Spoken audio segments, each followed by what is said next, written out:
representing the Center for Political Innovation.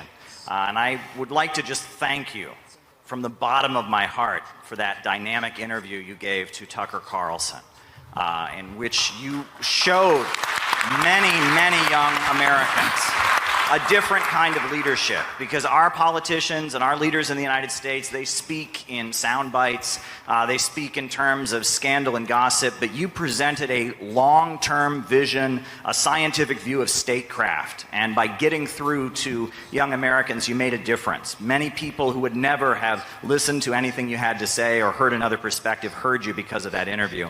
Now, getting to my question, things between our two countries are not good at this point. You know, before we left, we had to have a press conference at the United Nations. We are concerned about being prosecuted. There are 3 Americans that have already been charged and are facing prosecution, possibly 15 years in prison, simply because they attended a conference like this in Russia, the Uhuru movement they're called. And we are concerned because I know that I speak for the majority of the American people when I say that we do not want our tax money dumped into this conflict in Ukraine any longer. We do not want our country to continue to deteriorate internally while our leaders waste money on prolonging this war. I'm frightened by what the Biden administration is doing, not just in Ukraine, but also on Taiwan and on the Korean Peninsula. And I really do see gatherings like this as a potential road to peace. And what I have seen at this festival has blown my mind. The amount of young volunteers that you have here, people who have stepped up, who love their country and want to just come forward and put together dynamic events like this. What kind of role can events like this and young diplomacy activities like this play in helping set the stage for maybe changing the dangerous direction our leaders in the United States are taking things against the majority of the wishes of the majority of the people of our country? Thank you.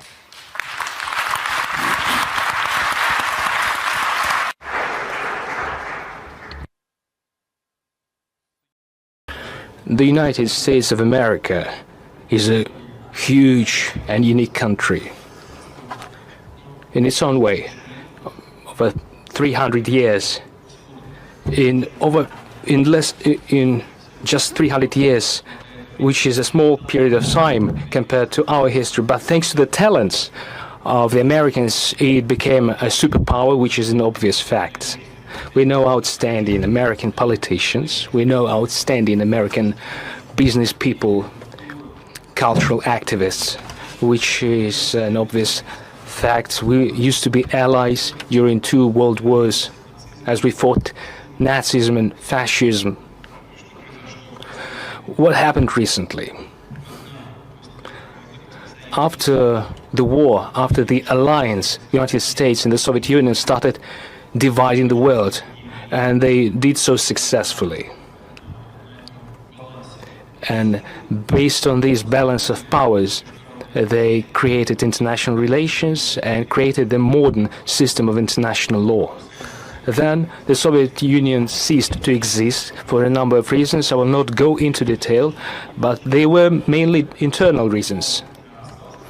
There is one superpower remaining, represented by your country.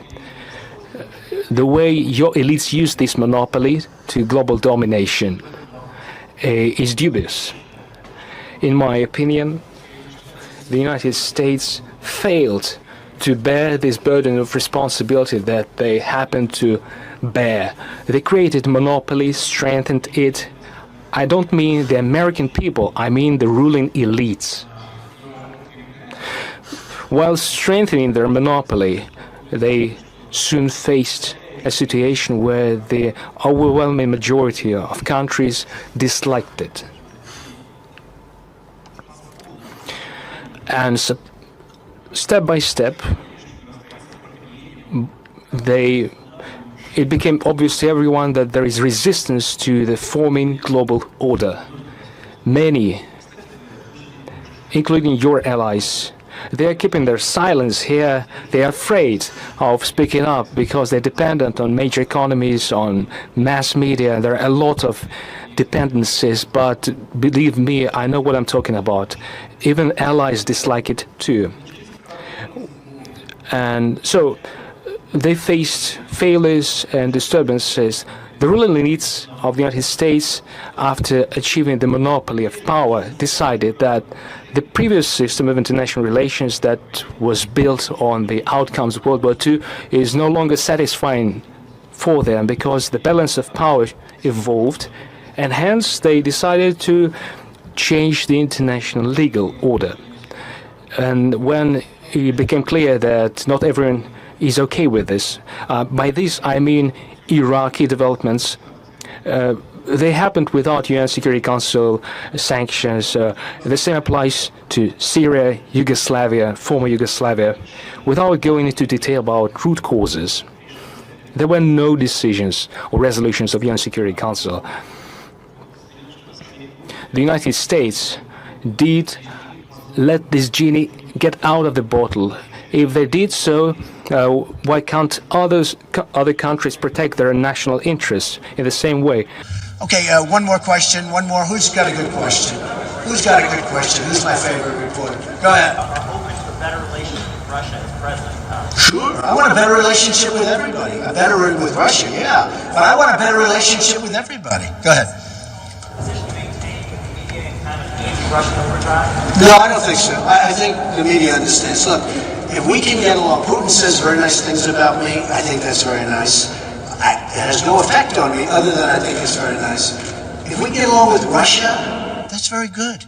If Russia wants to spend millions of dollars a day dropping bombs on ISIS, I'm okay with that. You know, I'm okay with that. Some people don't like it. They say, no, that's our job. What's not our job? Let Russia, if they want to do that, I'm all for it. No, I want to get along with all countries. China is not our enemy. China is not our enemy. China is not our enemy. China is not our enemy. Get out of our country. Stop trying to sell war in our country. Stop trying to sell war in our country. We don't want a new war with China. We love America and we don't want a new war with China. China is not our enemy. Stop trying to sell war. Get out of our country. Stop trying to sell war. China is not our enemy. I'm a patriotic American. I love my country, and I don't want World War III. I think it was Xi Jinping, the president of China, or maybe it was a different Chinese diplomat, said that the world is big enough for everyone to do well. Said something like that. I'm paraphrasing it. Listening to a song the other day, and by a guy called K. Reno, and one of the lines he said, Lord, save us from excuse-making and false blaming, and restrain the anger-filled thoughts that we're entertaining. Block all the dangerous engagements that render us brainless. Refrain us from selling our souls just to be famous. And I think that we have to cultivate the positivity because, you know, as the cliche goes, another world is possible, and that's pretty much all I wanted to say on that. Yeah. Well, great. Thank you so much, Gavin. And your talk that you gave yesterday was amazing. It was beautiful and very deeply meaningful. And the fact that we as a group workshopped, you know, both you and Noah's talk, that had a huge impact on the success of the event. You know, both your talks were phenomenal because we workshopped them. And I think in the future, we need to do that for all the talks. We need to workshop and learn to workshop and teach each other. And it was also really great how David Fox, who's a Toastmaster extraordinaire, was able to step in, and he knew how to do a public speaking workshop. So that was really awesome as well. Yeah. And as far as what you said about positivity, look, there is no limit to growth. There is no limit to human creativity and growth. You know, there's a limit to how many trees there are, that's true. And if we were all still heating our homes with firewood, we would have deforested the planet many times over. But we reinvented our relationship with nature. We started burning coal and fossil fuels and having electrical heat. And because of that, we have grown and we've continued to grow. There is no limit to growth. And the scarcity mindset, this idea that there's only so much, and so if somebody else has, I better take, it's what I could have. We should have the attitude that there's an unlimited supply in the universe. If we can be creative, if we can reinvent, if we can innovate, there's an unlimited supply, there's enough for everybody. And that so much of the evil in the world flows from the mindset that there's only so much, and in order to get what I have to take it from somebody else. And that's why we need to get rid of this phrase, redistribution of wealth, right? Now, we're not opposed to taxing to provide social services, but socialism is not the redistribution of wealth. If all Stalin had done in the Soviet Union was redistribute what was already there, the Soviet Union would still be deeply poor, right? They changed property relations in order to enable economic growth. If all the Chinese Communist Party had ever done was redistribute wealth that was already there, China would still be a deeply poor country. We're for creating an economic system that enables human innovation and growth to expand greatly so that wealth and abundance can be there for all. And that ultimately, you can't have equality and poverty, right? The only way to create a society of equality is a society where there's enough for everybody. There's enough to go around. And as long as there's scarcity, some will have and some will have not. And the biggest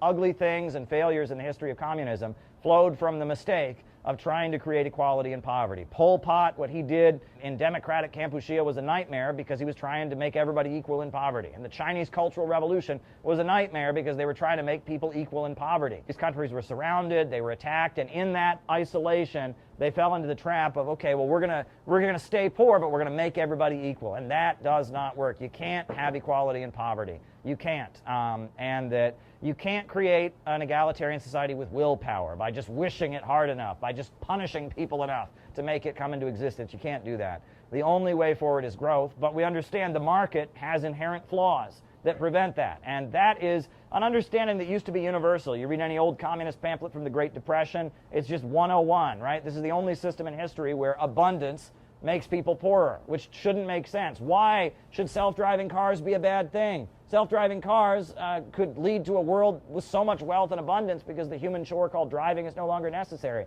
But on our deeply irrational system, it would lead to riots in the streets and etc. So that's our message. Wallace D. Wattles. We are probably going to republish some of Wallace D. Wattles, the great Christian socialist who was a friend of Eugene Debs. He mastered this concept, and he was a good friend of Eugene Debs. And his books, The Science of Being Great, The Science of Getting Rich, Jesus, the Man and His Works, they were socialist books, but they have kind of a self-help spiritual message that's all about growth and abundance. So, and that's what makes CPI unique, and that's what makes innovationism unique. We hold on to certain aspects of Marxism-Leninism, but we also, have gone into dipping from other wells. We are eclectic, we are syncretic, and that's the way you got to be. Anything that works, we'll use. Deng Xiaoping said that if a cat is black or white, it doesn't matter as long as it catches mice, and that's our attitude. If we can create the more peaceful world we need, if we can create more abundance, if we can lead to a society that's not marching toward World War III and a low-wage police state, we'll do it, and we don't care what ideas it is. It's not a matter of being right and not changing the world. It's about being right so we can change the world. That's my attitude. Yeah. I only speak for myself. Basically, in the U.S., we're called the Russian spy. Of course, but I tell people that we're true patriots because the people of America don't benefit from these wars. Our country's getting poorer. Your roads are better than our roads. Our roads in the United States are prevalently falling apart. We're driving down your roads, no potholes. It's ridiculous. New York City, Illinois, Chicago. The roads are falling apart. Our water isn't properly purified. Our government is too busy investing in tearing down other people's countries rather than building up our country. And many Americans, I think, voted the way they did in elections recently and have been angry because they are tired of this regime change meddling around the world. And there are millions of working class young people in the United States who want to learn the truth, don't trust the government, don't trust what it's saying, and are ready to question things, and we're here to give them answers. It's great to see that there's youth in the U.S. that actually has it clear. You can see exactly what's going on and just going over all that media, the mass media in the U.S. that's controlled by the big powers. You know exactly how it is. Yeah, you see your people as a resource. In the United States, our government sees the population as an annoying horde that needs to be managed. They want us to go away. They want us to fade away so they can continue their project to dominate the world, getting richer. Here, you see your population as an asset. You invest in your population. You educate, you build them up, you build a productive economy. Now, we need to show people what they brought. In the United States, the slogan we've used, we say we need a government of action that will fight for working families. And I tell them, you in Nicaragua, you have a government of action that fights for working families. It's really an honor to meet you. It's an honor to meet you. About double standards of Western media. Well, I come to give you a greeting, and my greeting comes from America, from the United States, but not from the America that you see on television or on social media, from the real America. The real America that rejects the deception that is so widely promoted. The real America that can see that just like our leaders spread lies around the world, they also spread lies within our own country. And I come here to congratulate you, because the reason that we're here today is because we've won. The outlets that the Western imperialist, globalist, Atlanticist financial system uses to set discourse, the New York Times, the Financial Times of London, the Wall Street Journal, ABC, NBC, Fox, BBC, these outlets are discredited. Around the world, people don't believe them, people don't trust them, and the global population around the world and even within the Western countries themselves no longer accepts their deceptive narratives. The narratives they use to sell their wars, the narratives that they use to destroy countries with neoliberal economic policies that impoverish millions of people. The world has largely rejected that, and we have been victorious. And that is a point of celebration, but it brings us into a new phase. Because what's going on now, as we've heard so eloquently today from other speakers about artificial intelligence and the manipulation of social media, is that the powers that be have accepted defeat in that they're no longer able to just completely control the discourse as they once did. So now they are engaging in a form of manipulation. They are trying to use the weaknesses and the negative tendencies of the forces and the people around the world that oppose them against themselves. This is, you can compare it to the martial art of jiu-jitsu, where you use your enemy's momentum against himself. You use your enemy's strengths and turn them into weaknesses. And that is essentially what they are trying to do as they are trying to regain control of discourse. I would point people towards the period in Italian history called the Years of Lead. In Italy, you had the Years of Lead, and this was because the Italian public largely did not want the country to be part of NATO. The Communist Party was on the verge of winning elections, and so we saw the Western intelligence apparatus engage in a policy of manipulation. The manipulation of far-left extremist groups and far-right extremist groups against each other, the fomenting of extreme political violence, creating a culture of political confusion, and by fomenting the Years of Lead with Operation Gladio, the Western intelligence agencies were able to create kind of a feeling of hopelessness and confusion among the Italian public, and even though the Italian public wanted to leave NATO, the NATO status quo was able to triumph because they were able to manipulate the dissident communities and create so much confusion. And that seems to be what they're trying to do now with all of this artificial intelligence fakery, with the manipulation of social media. They are trying to tap into the weaknesses of all of us and try to control those of us who are already beyond thinking and accepting their narratives, trying to manipulate us in one way or another in order to maintain their power so that they can win by default. And at this point, that is what they are trying to do. So what we engage in as we promote the truth about global conflicts, as we expose and get through the deceptions of mainstream media, it's very important that we work very, very hard to put forward an optimistic message, that we work very, very hard to not play into the jealousies and the rivalries and the tensions that they like to manipulate us against each other with. It's very, very important that we do everything we can to highlight a diversity of different voices and perspectives and hear each other out and lift each other up. And when manipulation is going on, that we don't play into it simply because of a rivalry that exists within our own forces. But let me just say that I'm here because I'm optimistic. I look at what's going on in the BRICS countries. I look at the rising economic realities of the new world. There is a new world coming into being. The Western imperialist, globalist financial system is in decline, and the world is rising. and you can lie, and you can cheat, and you can show people all kinds of fake videos, and you can flash lights in their face, but it doesn't change reality. Mao Zedong, the founder of the Chinese Revolution, talked about how knowledge comes from correct practical experience, and that you can deceive and tell stories and lies, but that correct practical experience points to the fact that people all over the world see that the Western system is falling, and that around the world it is those of us who do the work and pull the crops out of the ground and lay the foundations for the new world, that we have truth on our side. As I have been around driving here, as we came on the bus from Moscow, it was looking outside, I thought, this looks a lot like the United States. I'm from Ohio originally. I see the farmland, I see the trees and the forests, and I think about, among the people of the world, the real people of the world, there is a knowledge of what the truth is, and as much as their high-tech deceptions are thrown at us, they can't really obscure that. The last election in the United States was a great example of how mainstream media has just lost it. The reason Donald Trump won, it wasn't because he was winning in mainstream media. He won with the podcasts. He won with the interviews. He won where he was able to come across as a real person and talk about his real lived experience, whereas Kamala Harris, who was selected as the favored candidate of the imperialists and NATO, etc., she came across as completely fake.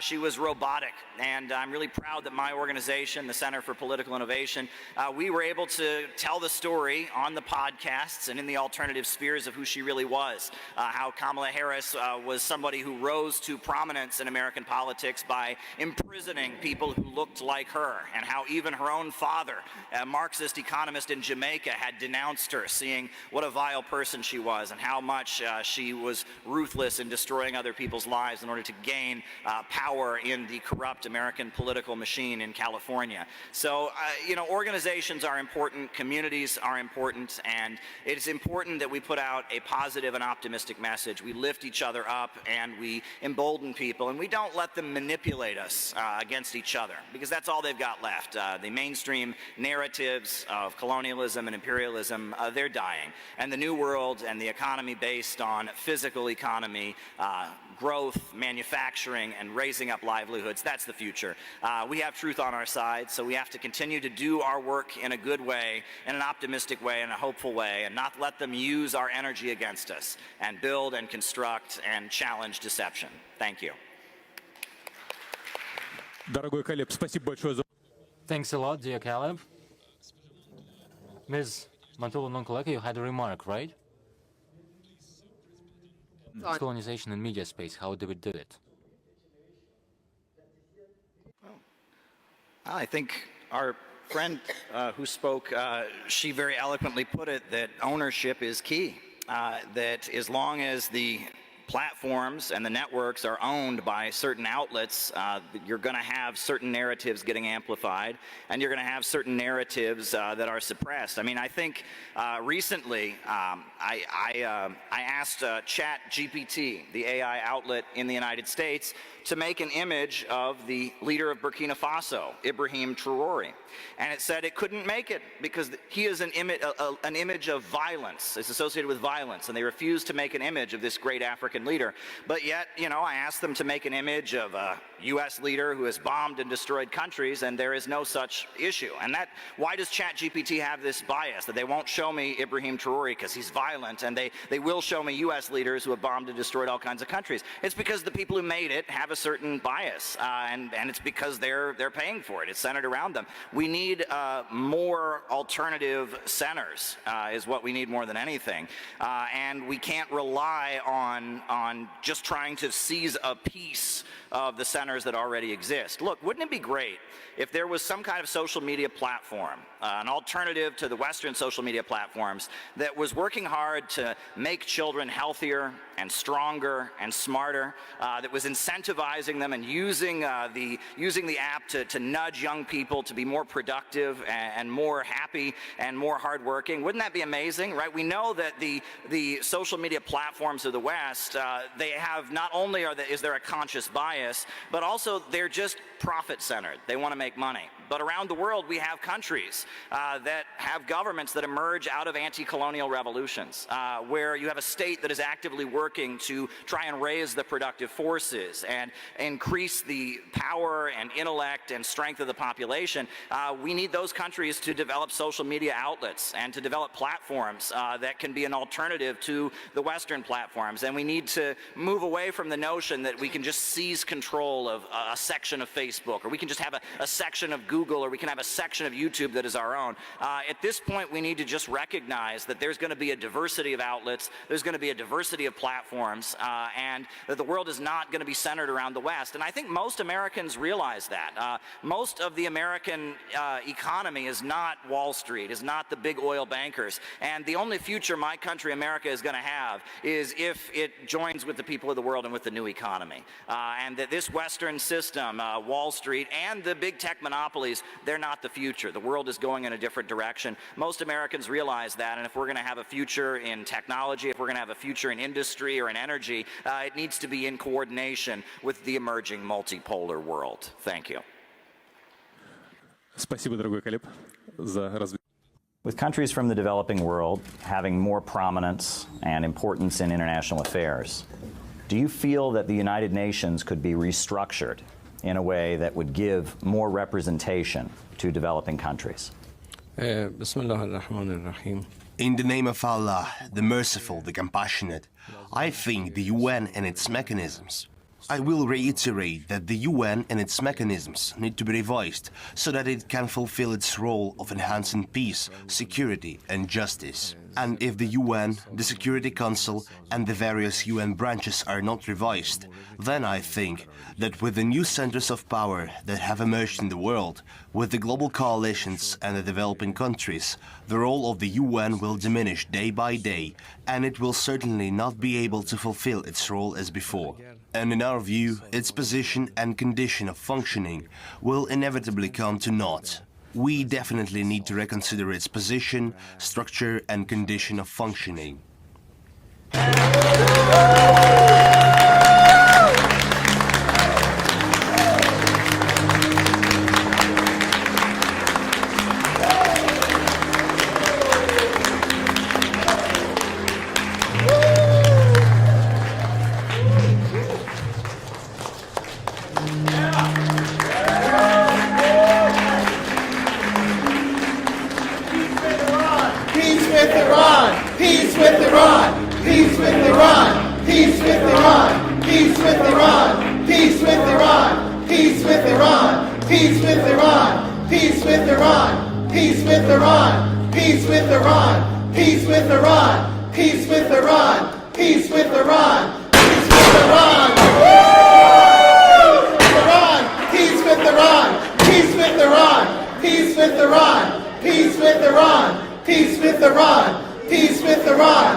Thank you. Thank you.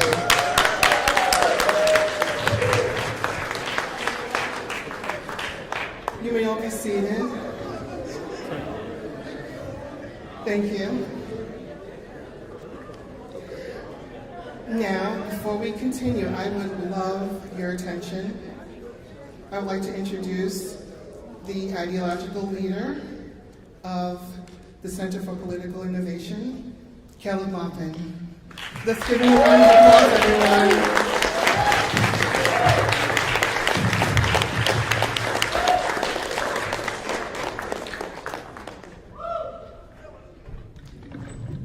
All right, welcome everybody.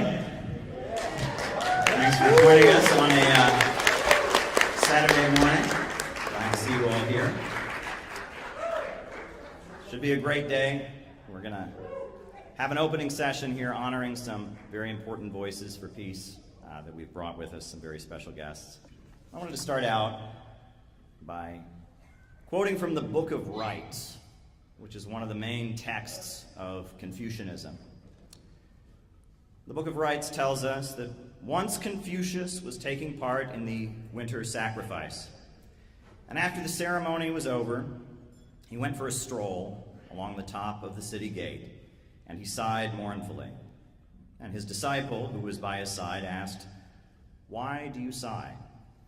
And Confucius replied, "I shall never see in person when the great way is practiced, when the world is shared by all alike, when worthy and able are promoted to office, and men and women practice good faith and live in affection. They do not regard as parents only their own parents, or as children only their own children. The elderly find a fitting close to their lives, and the able bodies all have proper fulfilling work, and the young are provided with an education, and the widows, the orphans, and the sick are all properly cared for. In this age, people hate to see goods lying about in waste, but they don't hoard them for themselves. And they dislike the thought that their energy and ability is not fully used, but they use their strength not for personal selfish gain. In this age, evil plotting does not exist, and thieves and rebels do not arise, so that people can leave their doors unlocked. And this will be the age of great unity." And those are the words of Confucius. But in 1875, Karl Marx wrote, "Right can never be higher than the economic structure of society and its cultural development conditioned thereby. In a higher phase of communist society, after the enslaving subordination of the individual to the division of labor, and therewith the antithesis between mental and physical labor has vanished. After labor has become life's prime want, not only a means of life, after the productive forces have increased with the all-around development of the individual, and the springs of cooperative wealth flow more abundantly, only then can the narrow horizon of bourgeois right be crossed in its entirety, and society inscribe on its banners, from each according to his ability, to each according to his needs." And that last phrase there, from each according to his ability, to each according to his needs, many people don't realize this, but that's actually a biblical allusion. Marx was referring to the book of Acts.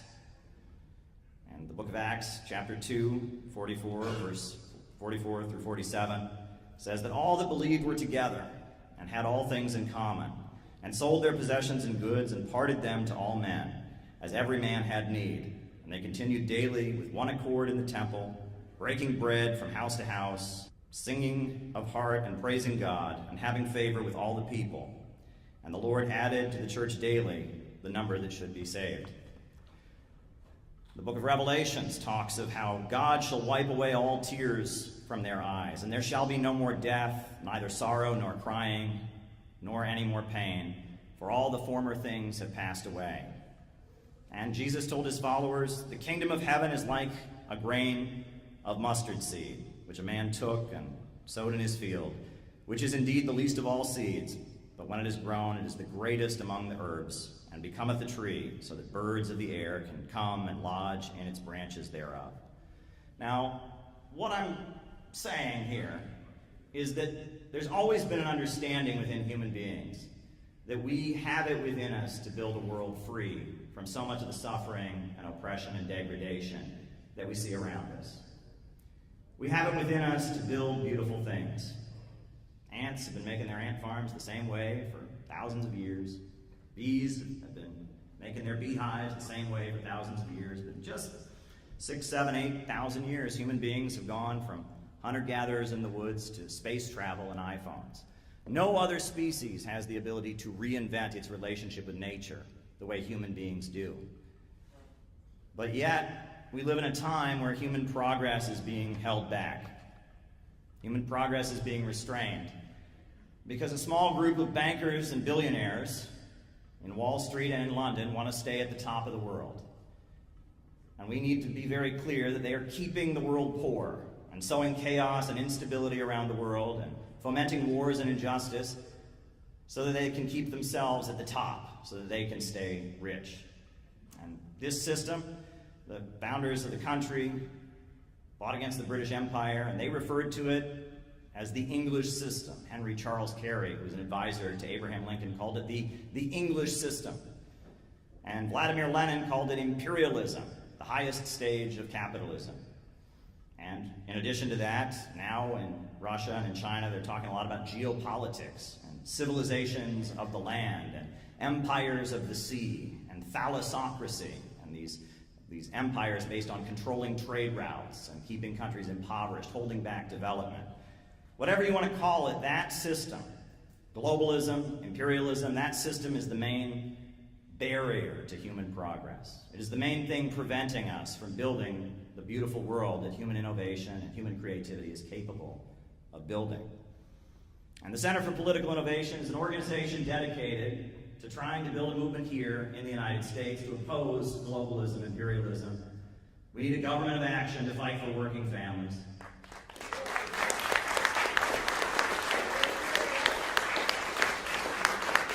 And we see what's happening in the world today. And I know, as a patriotic American, that the only future my country has is to join the new economy that is rising around the world. As a result of anti-colonial revolutions in the 20th century, a number of countries have begun an independent course of development. And the BRICS economy is very exciting, and the Belt and Road Initiative is very exciting, and the Eurasian Economic Union is very exciting. And people are being lifted from poverty all across the planet. And instead of joining with this new, innovative, exciting economy, our leaders have decided that they're going to try and go to war with it and destroy it. And at the same time, our country is falling apart internally. Our bridges and our highways are decaying. We're having wildfires because our electrical systems are not in proper order. We've got an opioid addiction crisis. We've got water not being properly purified. America's crumbling from within. And this is the logical trajectory of a system where a small, wealthy elite are able to dominate and make decisions. And there's a widespread understanding in this country that the people that run the country are not working in the interests of humanity, and they're certainly not working in the interests of the people in this country. They're working in the interests of an international system. People are not being sent to get shot in the Middle East to help people in Illinois or Pennsylvania or Texas or New Jersey. They're getting shot to serve the profits of a wealthy elite. And that's something that people in the red states understand. That's something that people in the blue states understand. That's something that people that are woke understand. That's something that people that are MAGA understand. People in America know something's not right. Our freedoms are being taken away. Our leaders are pushing us into more and more international confrontations and wars, and the living standard is going down. And what we need is a movement to fight for working families and align and restructure the United States so that we can be part of the exciting growth-based economy around the world, an economy based on physical economy and real economic growth, not speculation and derivative rip-off schemes and the profits of billionaire monopolists. And our organization, the Center for Political Innovation, we have worked very, very hard to try and bring this consciousness.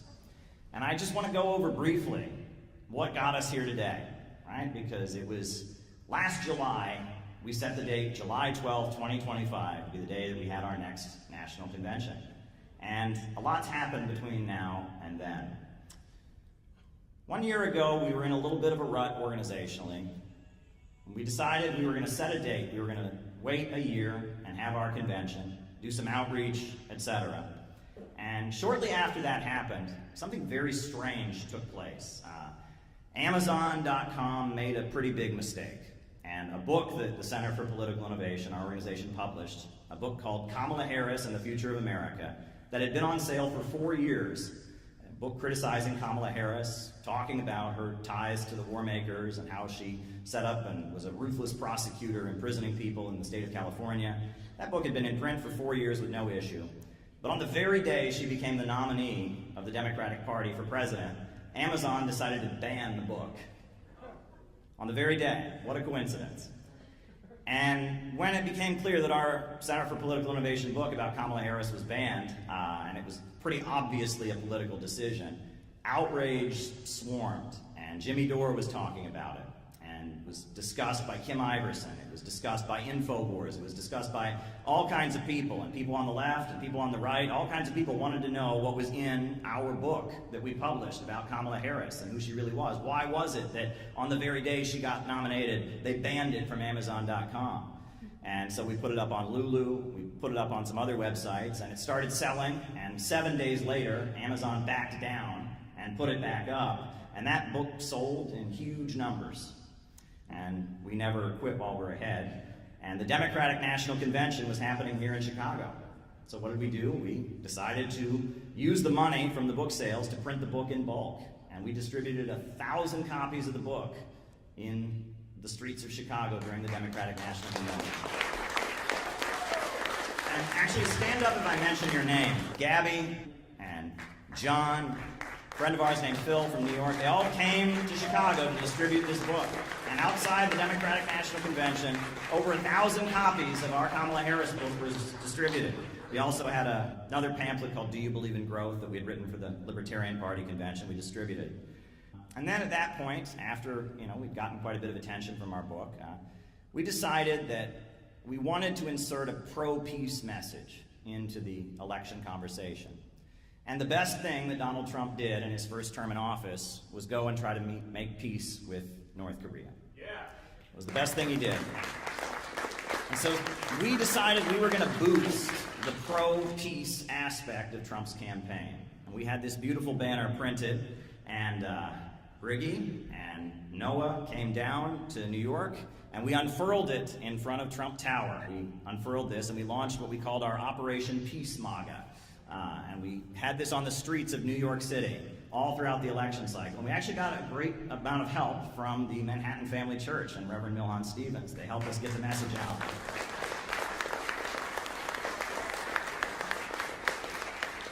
And we were also very proud to be official sponsors of Rage Against the War Machine 2, a pro-peace demonstration in Washington, D.C. that was organized by Angela McCurdle of the Libertarian Party. And then, in the middle of the election cycle, myself and John McCarthy, we decided that we had to go to Florida because there was a very, very important legal case taking place. The People's Democratic Uhuru Movement, Penny Hess, Jesse Neville, and Chairman Omali Yeshitela had been indicted, not for any crime, but just for their free speech about Russia, just because they had this socialist group in Florida and in Missouri that was advocating peace with Russia. They'd been indicted and charged with being Russian agents.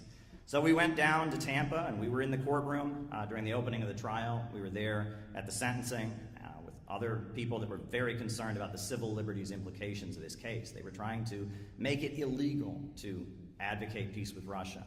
The Biden administration was going out of their way to target anti-war activists, and it was really important that people stood with the Uhuru movement. And Tucker Carlson spoke out in support of the Uhuru movement, and we were very happy to say that they are not in prison at this time. They were acquitted on the main charge of being Russian agents, and they received not 1 day in jail and not 1 dime. We expect their conviction to be overturned.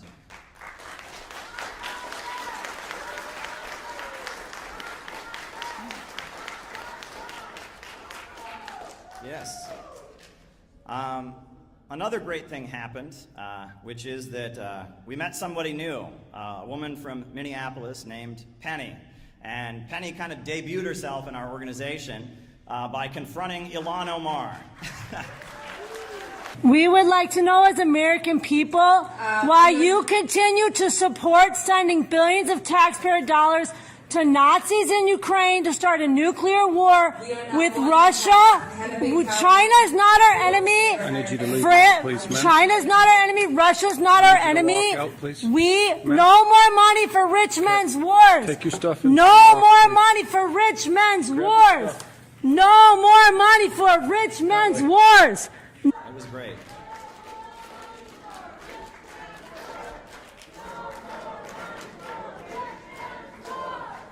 Yes, it was great. So after Trump won the election, we decided to write a letter to President Trump, and we urged Donald Trump to be the peace president that he had promised to be on the campaign trail. And we said, look, if you want to be a loved president, if you want to be someone who goes down in American history, bring the troops home from around overseas. And and spend money on jobs and schools and health care in America and free the political prisoners. And that letter we wrote got quite a bit of circulation, and we decided that this banner had made such an impact, we decided to bring it to the inauguration. So we went to Donald Trump's inauguration in Washington, D.C., and we had this banner out in front of the Capital One Arena. And we printed a pamphlet called A New Day for America, calling for Trump to be a peace president. We distributed over 2,000 copies of that pamphlet at the inauguration. After Trump was inaugurated, we got a new intelligence director, Tulsi Gabbard. And I went to her confirmation hearing in Washington, D.C. I sat in the room as she was answering questions from senators who were just outraged that she had said that we should have peace around the world and end the regime change wars. What's interesting is that according to Epoch Times, Trevor Loudon of the Epoch Times says that Tulsi Gabbard is heavily influenced by the Center for Political Innovation. She also has some connections to the Center for Political Innovation, which is a very pro-Russian outfit run by a man called Caleb Maupin. So, who am I to argue with the Epoch Times, right? So, we did 2 workshops this spring. We did a workshop in Minneapolis and a workshop in Los Angeles. Our workshop in Los Angeles was organized by Dan. Stand up, Dan. Yeah. And it was a great workshop. Dan is very active with Natural Health First and other community groups. He's been a long-time alternative media figure with local access television, et cetera, in Los Angeles. And it was a great group of people who would never go looking for this message, people that were not the kind of people that would find us on the internet as a weird niche, but rather people who were very new to it and really liked what we had to say. It was a really great workshop. It was some great time, some great music, some great food. And we also had a workshop in Minneapolis. Penny organized our workshop in Minneapolis, which was great. It was really, really exciting. What was great about it was, it was a small workshop. We had about 20 people there, but there were about 15 protesters outside.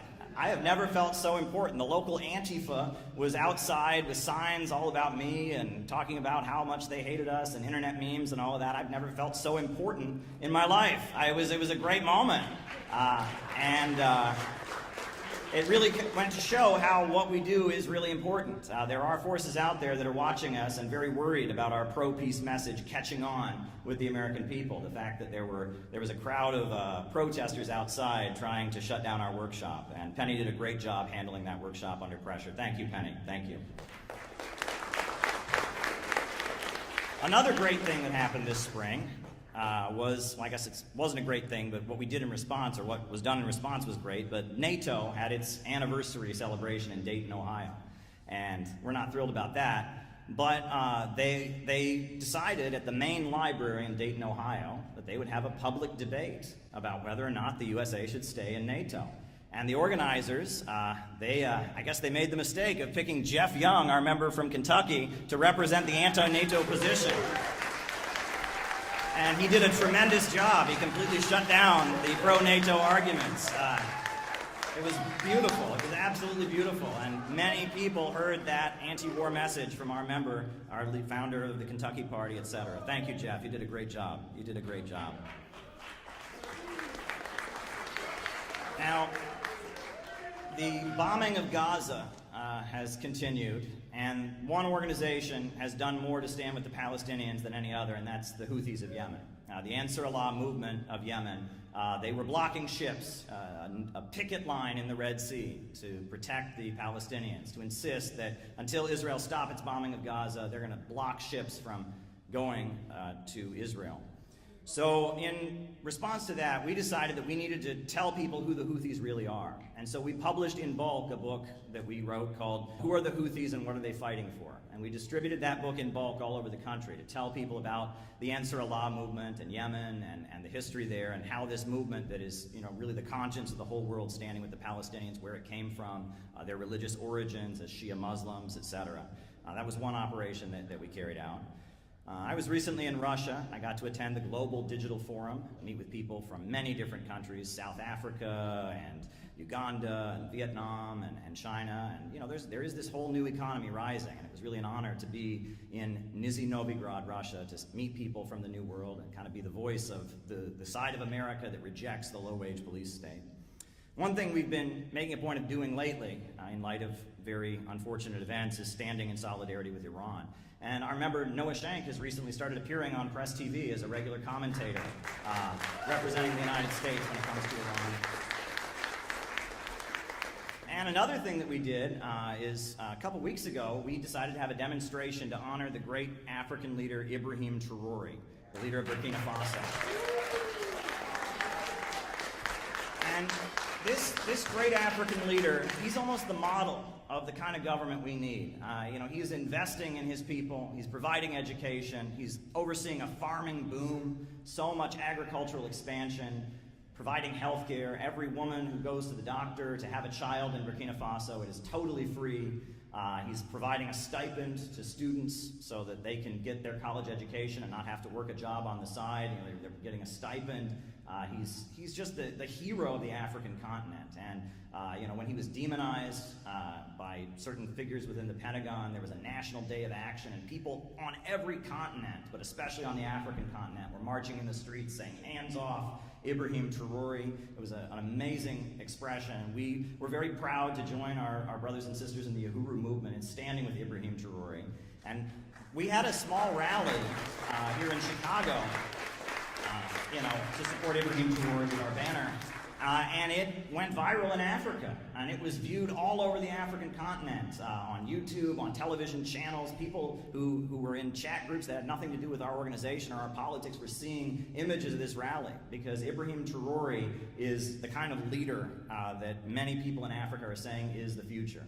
And the Union of Sahel States is very, very important. And that kind of brings us back to a point, what is Ibrahim Traoré? What is he, right? He's a Muslim, right? He's religious, he's a Muslim. He talks about Marxism, but he's not an old school communist. You can call him a Pan-Africanist, you can call him a black nationalist. It doesn't matter what he is, that's the kind of leader we need. And we like to call that kind of leadership that invests in people and human creativity and builds people up and is pro-growth. We call that innovationism. And that's the ideology of the Center for Political Innovation. Now, coming up, we've got a lot of important work to do. We have a couple tasks we're going to be taking on in the coming year. Obviously, after this event, we're going to get together and decide what our focus will be. But one thing we really need to do is to oppose the danger of political violence. Because if there's one thing that will prevent a real mass movement, bringing the country together, it'll be violence and killing. The glorification of the murder of Brian Thompson and the celebration of the alleged crime of Luigi Mangione is extremely dangerous. In Italy, in the 1970s and 80s, they were getting ready to leave NATO. And then they fomented the years of lead. And we know with Operation Gladio, the CIA was funding fascist groups and funding the Red Brigades, and there were kidnappings and killing, and it led to the population being weary and demoralized, and that's why Italy is still in NATO. And a similar thing happened in Jamaica in the 1980s. And if you look at it, creating a situation where people are afraid to get politically active because they might get shot, creating a situation where they reinforce this false polarization of woke versus MAGA, red state versus blue state, religious versus secular. That's not the polarization we need. The polarization we need is the overwhelming majority in this country that oppose the wars, that want economic growth, and want to protect our civil liberties. The polarization is that majority in all states, from all backgrounds, coming together and opposing the billionaire monopolies in their drive for World War III. That's the polarization we need. And political violence is one way to make sure that it doesn't happen. And I believe that the celebration and glorification of political violence we're seeing all across social media is not accidental. This is an operation to demoralize, to make the population weary, and to get us to just kind of go along and accept what everyone in this country pretty much doesn't like, the way the country is going. One particular organization that we are certainly critical of is a group called the Party for Socialism and Liberation. And they play a particularly bad role. We, at the same time, we protect their civil liberties. They were recently subpoenaed by the U.S. Congress, and the U.S. Congress shouldn't be looking through their emails, and we would oppose any violation of their privacy rights. We are in favor of civil liberties. But at the same time, they've played quite a negative role. And a little known story is that we all remember what happened when Donald Trump was sworn into office the first time, right? There was all kinds of violence on the streets of Washington, D.C. Cars burned, people were, violent, etc. Well, we caught on to what was happening and who was promoting it. And, it was the Party for Socialism and Liberation had reserved the permits, and they were going to organize a demonstration that would have facilitated another, bloodbath in Washington, D.C. When Trump took the oath. And so what did we do? We put out a press release that got widely circulated, and I appeared on George Galloway's television show, and we called on PSL to cancel that demonstration, to not have violence in the streets of Washington, D.C. when Donald Trump took office. I want peace, but I'm very concerned about what the Answer Coalition, led by Brian Becker, is planning. They have staged and got permits for a demonstration that is taking place on that day, and they say it's going to be peaceful, but we saw what happened last time Trump took office. And we know that this demonstration they are planning is going to be utilized by provocateurs, by Antifa elements to try and taint the Trump presidency with violence. The Answer Coalition needs to cancel their demonstration that is taking place on Trump's inauguration. They need to call it off so that they cannot facilitate the provocative actions being planned by the pro-NATO faction of the deep state. So my hope is that the Answer Coalition, which claims to be an anti-war organization, will cancel their demonstration, their rally that is basically going to become a space for provocateurs working on behalf of NATO to destabilize Washington, D.C. If they are truly anti-war, they need to cancel their demonstration. That is my call for the Answer Coalition, for the Palestine activists. They need to call off the provocative demonstration planned for Trump's Inauguration Day. And we raised the alarm, and when Inauguration Day happened, the demonstration that they had was miles away from downtown, and there was not a bloodbath in Washington, D.C., and we think we had something to do with that, and we're very proud of that. The cold weather probably helped too, but there you go. What we need right now is a movement. Podcasts don't cut it. It's great that people like to talk on the internet. It's great that people like to debate the facts. But what we need right now more than anything is a movement. People coming together to spread anti-imperialism, to figure out how to carry out operations like Peace MAGA or getting the Houthi book out there. We need a movement of people who rely on each other and can work together, can learn together, can be patient with each other, and can get things done. And if there's one thing I've learned over the last couple of years, it's that sometimes the people who agree with you can be completely useless. And sometimes people you might not agree with, but you have some common ground around, they can be the most helpful and important people in getting done what needs to be done. And if there's anything I've learned, it's that we don't need more internet niches, and we don't need more obscure politics. Nowadays everyone's very specific. You don't just like cars, you like red cars that are made in this year, and the internet kind of atomizes people. And our plan is to set up shop here in Chicago, in Los Angeles, and around the country. We're planning to figure out how to have a building, an organizing center here in the Chicago area to make sure that we can start organizing in communities and building the anti-imperialist network that is definitely needed to get the United States into the new economy. And it's very exciting. So I guess, I'll be honest, I would like to recruit you to the Center for Political Innovation. I would. But if you say no, if you don't end up joining, I'll understand, because it's not for everybody. It's not for everybody to get involved in this kind of politics. It takes a level of devotion.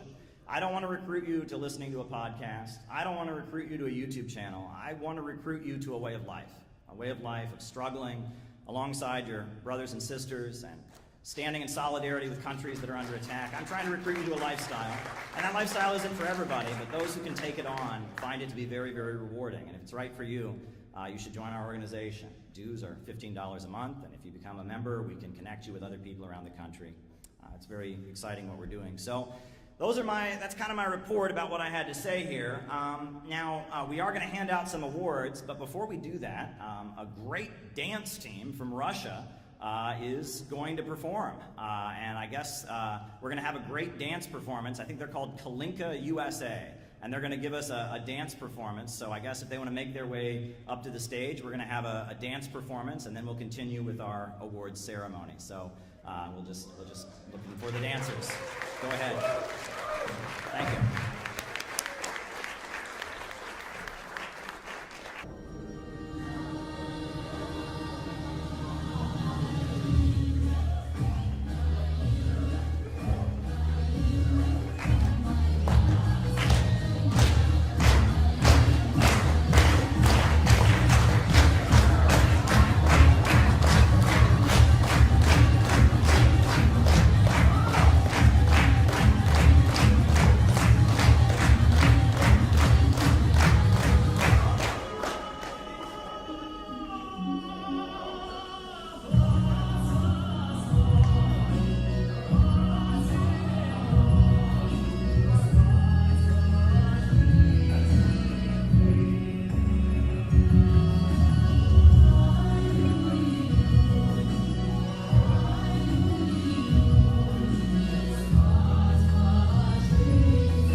speak for myself when I'm here, but I find this moment to be somewhat pivotal for me. To be sitting here next to Alexander Dugin.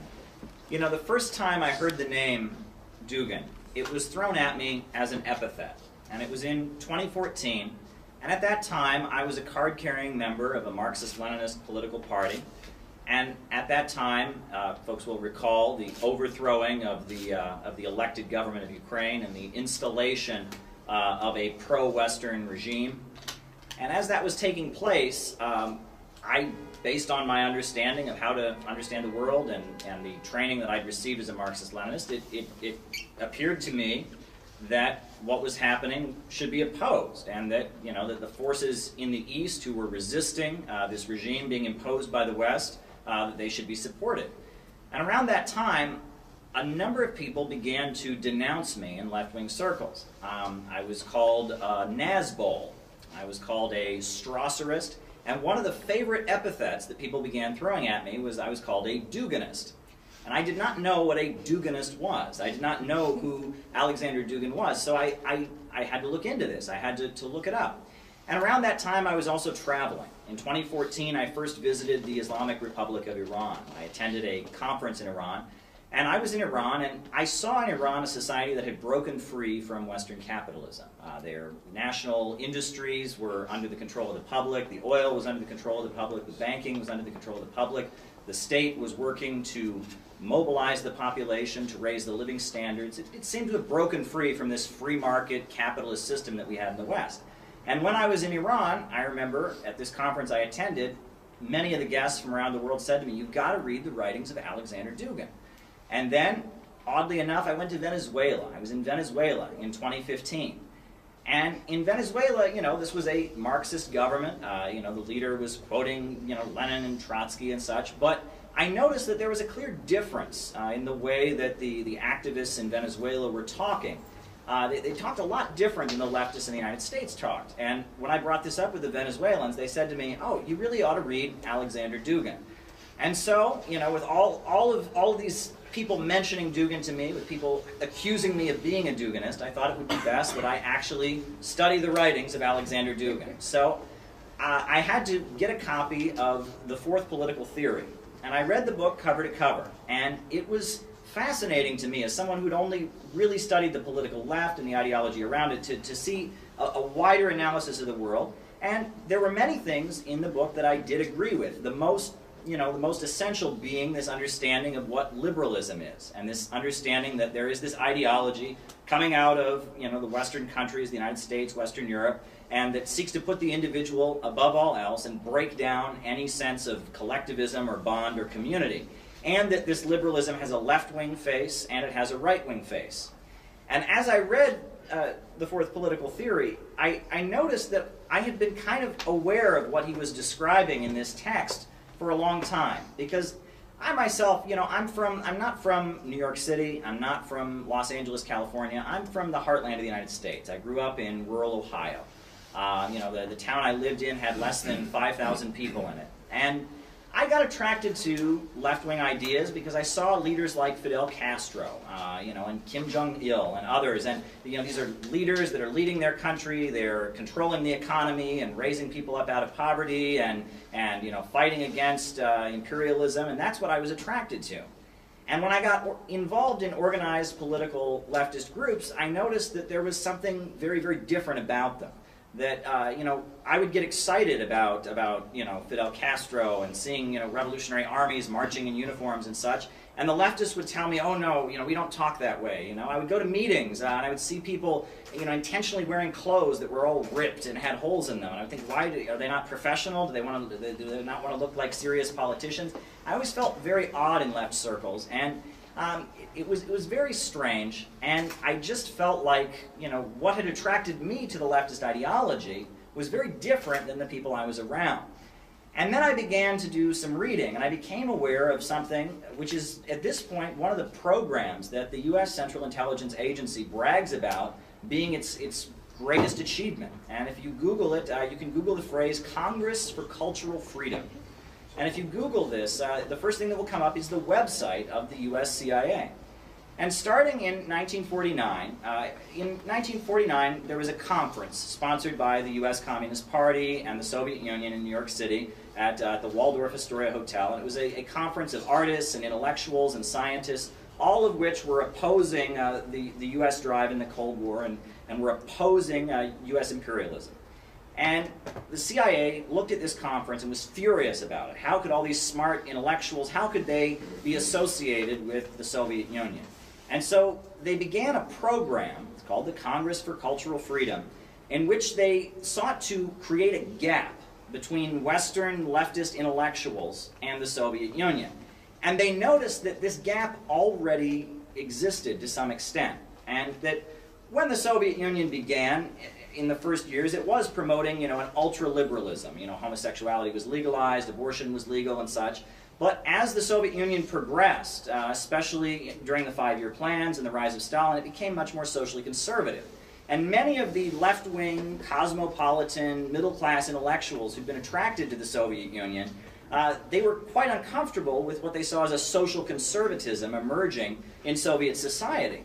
And the Central Intelligence Agency saw this cultural gap between the Western left and the Soviet Union as something that they could utilize to make a division. And they began funding magazines. There's a Trotskyist magazine called Partisan Review, which was circulated all across the United States. And a lot of the prominent names of the American left now, Noam Chomsky, Susan Sontag, they began with this publication. Furthermore, they funded art galleries. They promoted, what they call modern art. There's people just throwing art, throwing paint onto a canvas and saying this is art. It's progressive because it doesn't look like anything. And they did all kinds of things to try and influence the kind of circles where the Soviet Union and the Marxist-Leninist current had influence, and to try and pull them out of the Soviet sphere.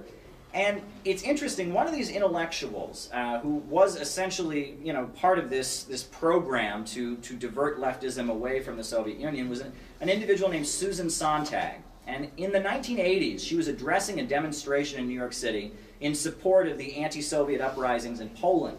And she made a statement, and I read this statement and it really stuck with me. She said, "Communism is nothing but the most successful form of fascism." And when you read that statement, you think, what could she possibly mean? We know all the fascist leaders hated communism with all their heart and soul. That's what they were all about. And furthermore, all the communist leaders hated fascism with all that they were about. So what is she getting at? And the new or the modern left, if you really look at what they're about something quite different than the people who created the Soviet Union. And they're pushing quite a different agenda. And as I had been coming up as an activist and eventually going on my own ways and leaving the Marxist-Leninist group I had been a member of for almost a decade, I began to notice that all along I had been something different. When it got down to it, I was a populist. And populism in U.S. history, it's so bizarre that in every publication, the New York Times, the Foreign Affairs publication of the Council on Foreign Relations, anything in the United States, populism is the #1 enemy. It's what we're supposed to be afraid of. Populism is evil. Populism is bad. We need populism. There's Anne-Marie Slaughter of the Council on Foreign Relations. She wrote an article saying the battle in the world today is the battle between the open international system, she called it, and populism. And populism is, it's Adolf Hitler, she says, it's Pinochet, but it's also Evo Morales, it's also Vladimir Putin, it's also Hugo Chavez. All of these populist regimes, they need to be replaced with the open international system, she's saying. And if you read U.S. history, populism really should be a good thing. I mean, there's a long history of populism in American history. Coming out of the Civil War and the struggle to abolish slavery, there was a populist party.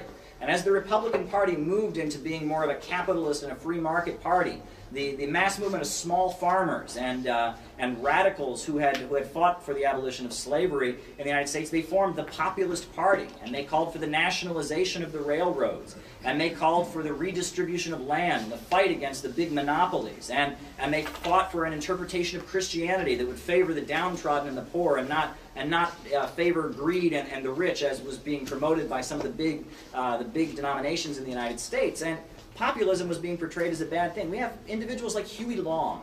Huey Long was the governor of Louisiana, the state in the United States during the 1930s. And he is, if you go to Louisiana, he is loved. that almost, so many bridges are named after him. There are monuments to Huey Long everywhere, and anyone who was alive during the time of Huey Long's governorship in the 1930s would tell you he was the most popular governor they ever had, and he was considered a populist, and he redistributed he taxed the oil money, and he used it to feed people and care for people, but yet Huey Long on a national scale, outside of Louisiana where he actually had his power, is one of the most demonized figures in U.S. history. There's been fictionalized films, All the King's Men and such, and we hear, in our school textbooks we learn that Huey Long was the dictator of Louisiana. But you go to Louisiana, everyone remembers him as being the greatest governor they ever had. They wouldn't have roads, they wouldn't have bridges, they wouldn't even have school textbooks if it weren't for Huey Long, the man who laid the foundation. So populism, it's been widely distorted, and the way you read it in the United States, it's almost as if to be a populist is the equivalent of being a Ku Klux Klansman. That's what we're told. If you're a populist, you want to dangle African Americans from trees and kill them, and that's just not the reality of what populism is. But because any notion of populism has really been abandoned by the left, we're starting to see this demonization of populism in all circles. In the United States, there is a real confusion about how to move forward, and the organized political left is kind of at a loss. A lot of the constituency in organized political leftist groups is very generational. It's been in their family for years. Their parents came to the United States in the 1920s or 30s, and they were members of the Communist Party. Then their children, grew up to be the 1960s New Left and opposed the Vietnam War and burned their draft cards. And now their children are Antifa and anarchists and breaking the windows of banks and attacking people and such. And that demographic in the United States is dying. Most of the individuals in that demographic no longer call themselves left.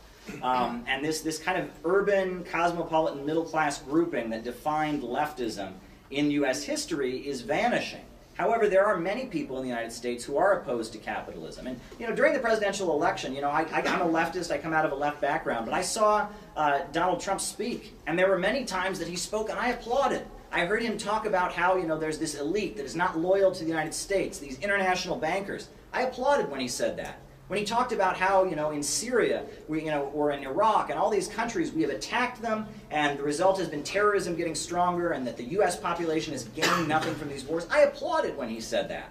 Now, I didn't agree with Trump about certain issues like immigration, certain issues like empowering the policing agencies in the United States, but in many ways, Trump was better than Hillary Clinton when it came to the concerns that are important to me. Bernie Sanders, he was removed from the race, and we had the choice of Hillary Clinton or Donald Trump. And there were many people who would have voted for Bernie Sanders who voted for Donald Trump in the election. Populism is the future. This future that's offered, you talk about the life that millennial Americans, that's what they call those of us in the United States born in the 1990s or the late 1980s, they call us millennials. And the future that is being offered to us by that by the society is very grim. Millennials essentially, they are never allowed to become adults. They never are able to achieve the income level their parents had. They have a very low standard of living, and they essentially live out their adult life as if they're children almost. It's very weird. Anything that is conceived of as taking responsibility or growing up or being an adult is kind of frowned on. And young Americans are essentially encouraged to just permanently act like irresponsible children, to not have children of their own, to not buy homes of their own, to just kind of, work a low-paying job, use drugs, and just kind of live this lifestyle in which one pursues, hedonistic pleasures. And that's the future that the society is offering. And if you want to look beyond that, and if you want to talk about reorganizing U.S. society to serve the public and to serve the people in the U.S. society, and if you want to question foreign policy in the United States, the second you do that, you're called a fascist. And you cannot do that. To be a communist, one of the right-wing commentators in the United States, he put out on Twitter, he said that, communism is an ideology that can only appeal to those who hate themselves. And I looked at this and I thought, Fidel Castro, does he hate himself? Did Stalin hate himself? But if you look at the modern left, if you look at the people that are going around and protesting against Donald Trump, that makes sense. A lot of them are self-hating, and there's a real worship of weakness in left-wing circles. Anything that is perceived of as weakness or disempowering, that's worshipped. And anything that is conceived of as strength or showing pride in oneself or building up one's strength, that's attacked, and that's said, well, that's fascist. You can't be like that. The first thing that happens to young people when they go to the university and they take gender studies or race studies or queer studies is they're immediately told that that their identity, the way that they are as a person, is wrong, and they need to learn to hate themselves more. That's the message the left is giving young Americans, and not surprisingly, it's not a very attractive message. It's really not an attractive message. And it's not only for white Americans, I will say. Black Lives Matter, which is this activist group that has been funded and supported by the highest levels of the U.S. political establishment, one of their primary goals is to attack the Nation of Islam, which is one of the most powerful black nationalist groups in the United States. And in just the recent months, there have been efforts and just a demand on every prominent black activist in the United States to denounce Louis Farrakhan. Why? Because Louis Farrakhan is a black fascist, we are told. He's anti-Semitic.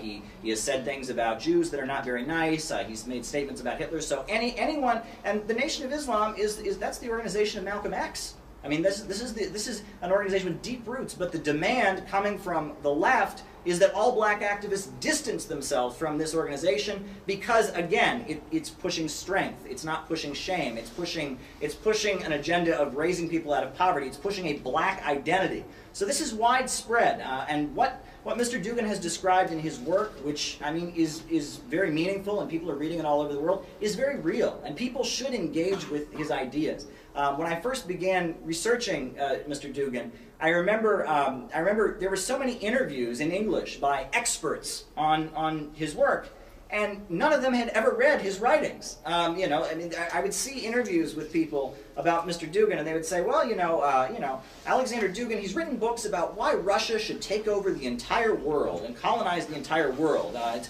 very interesting. I've read some of it myself, and this is what they said. And it's almost a caricature. But if you actually read what Dugan has to say, he's on point in many ways. Now, the only point of disagreement I would really have is that I do think that there is a notion of historical progress. And I think one of the primary activities that the global elite is engaging in right now is holding back progress. And that this left that they have unleashed essentially is a destructive left.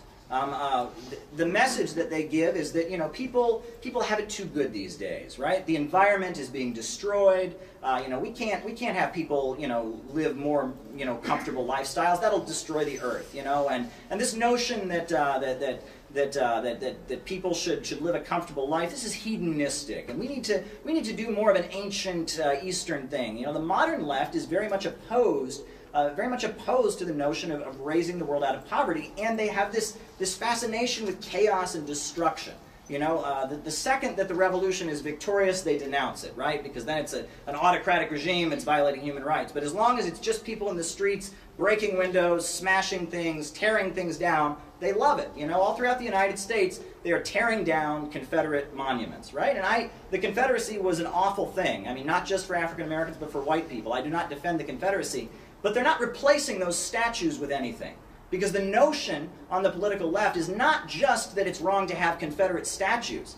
The notion is that it's wrong to have statues of anything. One shouldn't be worshiping anything. The idea that you have heroes that you aspire to become, this is wrong. That's the message that's coming out of the modern left that is very carefully funded and controlled. You can go back to the 1950s with the Congress for Cultural Freedom, but there's a much more recent examples of their activities. I mean, at this point, the Institute for Policy Studies, the Rockefeller Foundations, the Ford Foundation, most people in the United States who espouse what appears to be a leftist ideology are being subsidized by the U.S. government, whether directly or indirectly. And it is an attempt to make sure that what we saw with Huey Long, what we saw with genuine American populism doesn't reemerge.